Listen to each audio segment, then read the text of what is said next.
Natagpuang wala ng buhay sa loob ng kanyang sariling tahanan ang isang Orlando San Luis Negrete, 80 taong gulang, independent mayoralty candidate ng Zamboanga City.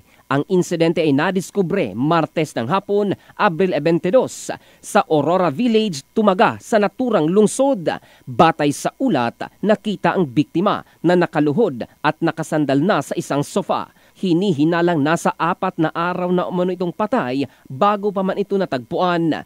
Ayon sa pahayag ng kanyang pamilya, nadiskubre ang bangkay ng biktima matapos siyang puntahan ng kanyang mga kasamahan sa grupong Mindanao Militia, isang samahang pinamumunuan nito.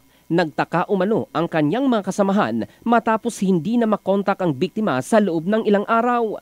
Nang marating ang kanyang bahay, naamoy nila ang hindi kanais-nais na amoy at nang suriin nadiskubre ang naaagnas nitong katawan. Nagsasagawa na ngayon ng masusing investigasyon ang mga otoridad upang matukoy ang tunay na sanhin ng kanyang pagkamatay. Samantala, tumanggi muna ang kanyang pamilya na magbigay ng pahayag sa media. In the heart of changing lives, ito si Jofel Candado ng Brigada News Philippines, the Music and News Authority.